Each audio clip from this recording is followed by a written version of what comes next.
নমস্কার বন্ধুরা, রুচির কিচেনে সবাইকে স্বাগত জানাই। আজকের রেসিপি পুঁই শাকের নিরামিষ চচ্চড়ি। পুঁই শাকের অনেক রেসিপি খেয়েছেন, তবে আমার মতন করে একবার হলেও বানিয়ে দেখবেন। এই পুঁই শাকের চচ্চড়ি খেতে দুর্দান্ত লাগে। ভাত, পাশাপাশি রুটি, পরোটার সঙ্গে কিন্তু অসাধারণ লাগে খেতে। চলুন রেসিপিটা দেখে নিয়ে যাক, আশা করি ভালো লাগবে। এখানে দেখুন আমি কিছু পুঁই শাকের আগা নিয়েছি। জালি দেখেই নিলে ভালো হবে খেতে, তাই আমি আগের থেকেই কিন্তু নিয়েছি ডাটাগুলো। আর প্রথমেই এই শাকগুলোকে আলাদা বেছে নিয়েছি। অনেক সময় কিন্তু শাকের মধ্যেও পোকা থাকে, সেগুলো দেখা যায় না, তাই ভালো করে অবশ্যই দেখে নিতে হবে। তারপরে শাকটাকে এইভাবে একটু ছোট ছোট করে কেটে নিয়ে ভালো করে ধুয়ে নিতে হবে। আর এদিকে ডাটাগুলোও কেটে নেব। তো ডাটাগুলো কিন্তু খুব বেশি বড় করব না, খেতে অসুবিধা হবে। আর ডাটাগুলো একটু যেহেতু মোটা সাইজের, সেই কারণে আমি এইভাবে একটু কেটে নেব, যাতে ভেতরে মশলাটা ঢুকতে পারে। আর ভেতরে যদি মশলা লবণ না ঢোকে খেতে কিন্তু ভালো লাগে না, তাই এইভাবে আমি কেটে নিলাম ডাটাগুলোকে। আর ডাটা এখানে কাটা হয়ে গিয়েছে। এখন এখানে নিয়েছি কুমড়ো। দেখুন কিছুটা কুমড়ো নিয়েছি। কুমড়োর খোসাটাকে তুলে নিয়ে তারপরে কুমড়োটাকেও ডুমো ডুমো করে কেটে নেব, তবে একদম ছোট করে কাটবো না। এই রেসিপিতে কিন্তু বন্ধুরা সবজিগুলো একদম ঘেটে যাবে না, সেই কারণে আমি সবজিগুলোকে একটু বড় বড় করে কেটেছি। দেখুন এইভাবে।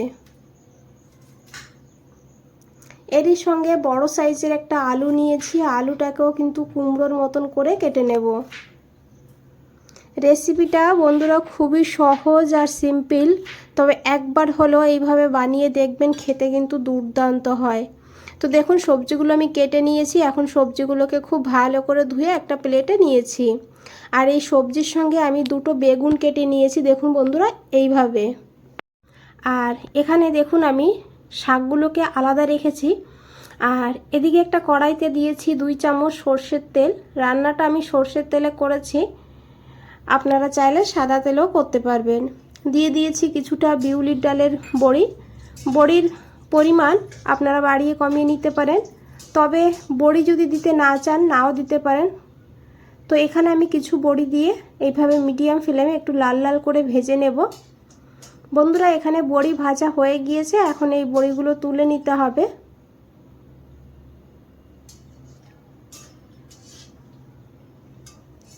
তো দেখুন বড়িগুলো আমি তুলে নিয়েছি, আর এই তেলেই কিন্তু রান্নাটা হয়ে যাবে। তো আমি তেলের মধ্যে দিয়েছি 1/2 চামচ পাঁচফোড়ন, 2টো শুকনো লঙ্কা, আর এখানে একটা তেজপাতা নিয়েছি। এখন এই ফোড়নটাকে ভালো করে ভেজে নেব। ফোড়ন থেকে সুন্দর একটা গন্ধ বেরিয়েছে।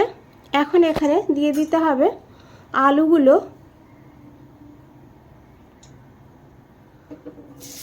আলুটা যেহেতু শক্ত সবজি, রান্না হতে সময় বেশি লাগে, তাই এখানে আমি আলুটাকে আগে দিয়েছি। আর আলুটাকে দিয়ে কিন্তু একটু ভালো করেই ভেজে নিতে হবে।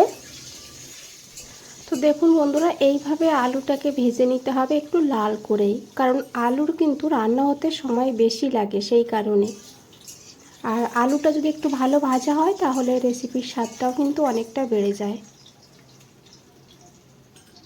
এখন এখানে দিয়ে দিতে হবে বাকি সবজিগুলো। প্রথমেই দিয়ে দিয়েছি পুঁই শাকের ডাঁটা আর কুমড়ো, তারপরে বেগুন।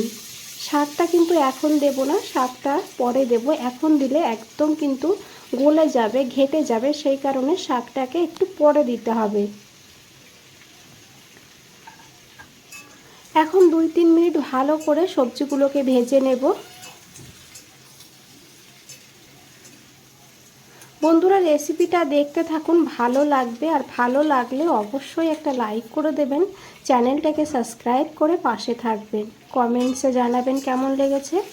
গ্যাসের ফ্লেমটা মিডিয়ামে রেখে সবজিগুলোকে এইভাবে একটু ভেজে নিতে হবে। এখন আমি সবজিটাকে 2 মিনিটের জন্য ঢেকে রেখে দিয়েছি, এতে সবজিটা মজে যাবে আর ভাজাটাও ভালো হবে। 2 মিনিট পর ঢাকনাটা সরিয়ে নিয়েছি। এখন একবার খুব ভালো করে মিশিয়ে নেব। দেখুন সবজির গায়ে কিন্তু হালকা ভাজার দাগ চলে এসেছে।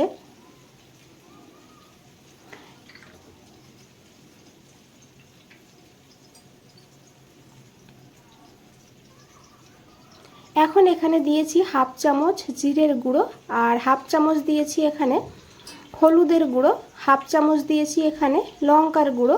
যে কোনো চচ্চড়িতে কিন্তু ঝাল লবণটা একটু টান টান হলে খেতে বেশ ভালো হয়, তাই এখানে আমি কাঁচা লঙ্কারও ব্যবহার করব, আবার লঙ্কার গুঁড়ো দিয়েছি।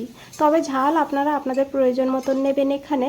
এখন খুব ভালো করে মিশিয়ে নেব, আর মশলাটাকেও কিন্তু সবজির সঙ্গে কষিয়ে নিতে হবে।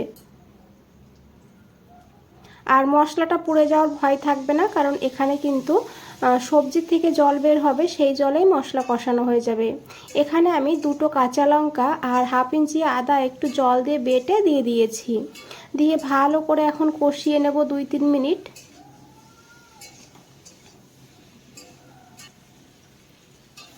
তো দেখুন বেশ ভালোভাবে মশলাও কষানো হয়ে গিয়েছে। এখন এখানে দিয়ে দিতে হবে টমেটো। একটা আমি বড় সাইজের টমেটো এইভাবে কেটে দিয়েছি, তবে আপনাদের অপছন্দ হলে স্কিপ করতে পারেন। টমেটোটাকে দিয়েও খুব ভালো করে মিশিয়ে নিতে হবে, তারপরে এখানে সেই শাকগুলোকে দিয়ে দিতে হবে।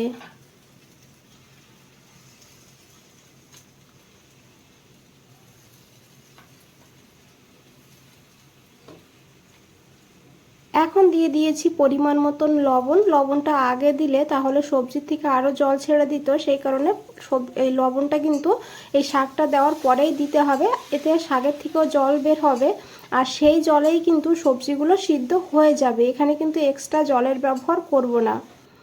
চচ্চড়িতে জল দিয়ে রান্না করলে স্বাদটা কিন্তু একটু অন্যরকম হয়, আর জল ছাড়া রান্না করলে তার স্বাদটা কিন্তু দুর্দান্ত হয়।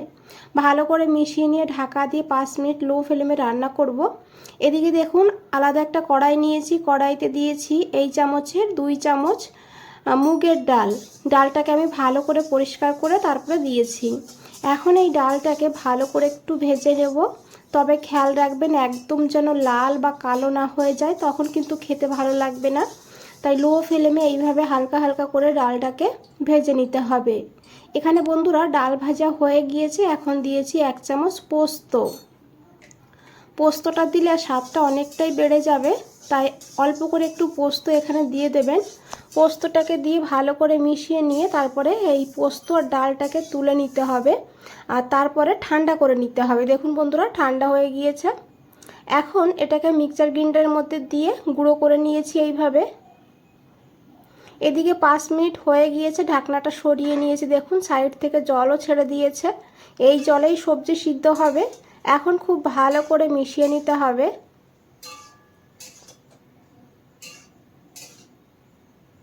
এখানে কিন্তু প্রায় সবজি সিদ্ধ হয়ে গিয়েছে।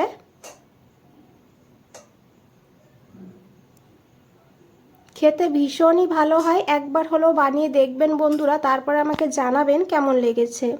এখন এখানে সেই ভেজে রাখা ডাল আর পোস্তটা দিয়ে দিয়েছি, যেটা গুঁড়ো করে রেখেছিলাম, দিয়ে খুব ভালো করে মিশিয়ে নিতে হবে।